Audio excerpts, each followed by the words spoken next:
Top quality और consistent performance के लिए सिर्फ सिल्वर पंप नाम याद रखना।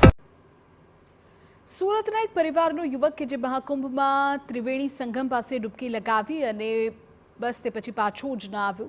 14 દિવસ સુધી સ્થાનિક ફાયર બ્રિગેડ અને એનડીઆરએફ સહિતની ટીમે તેની શોધખોળ કરી પણ ભાળ મળી નથી। અંતે પરિવારે યુવકને મૃત માની તેનું બેસણું અને બારમું પણ કરી નાખ્યા। સુરતના કતારગામની પંચવટી સોસાયટીમાં રહેતો મૂળ અમરેલીનો પરિવાર કે જેનો યુવક કમલેશ વઘાસિયા તેના મિત્ર અક્ષય સાથે મહાકુંભમાં ગયો હતો। 12મી ફેબ્રુઆરીએ પૂર્ણિમાના શાહી સ્નાન માટે તે ત્રિવેણી સંગમ પર આવેલા નાગવાસુકી ઘાટ પર પહોંચ્યા। એક મિત્ર નદીમાં ડૂબકી લગાવે અને બીજો મિત્ર વિડીયો ઉતારે એવું નક્કી કરીને કમલેશ સ્નાન માટે ગયો અને અક્ષય તેનો વિડીયો ઉતાર્યો।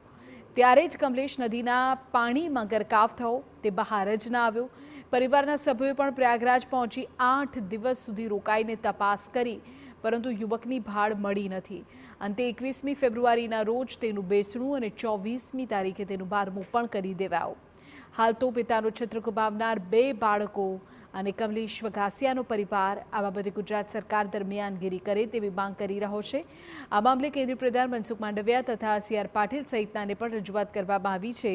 જો કમલેશ ન મળે તો તેના મરણનો દાખલો મેળવવામાં મદદ માટે પણ પરિવાર હવે ગુહાર લગાવી રહ્યો છે।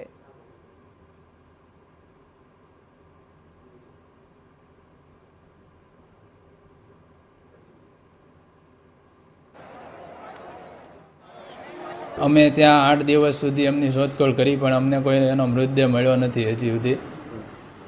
ત્યાર પછી તમે શું કર્યું? અમે ત્યાર પછી અહીંયા પાછા સુરત આવીને અમે તેમનું બેસણું કર્યું અને એનું પાણી ઢોળ કર્યું અને અમારી બસ ગુજરાત સરકાર તરફથી એક માંગ છે કે અમને બોડી મળે અથવા અમને મરણ દાખલામાં કોઈ સહાય મળે।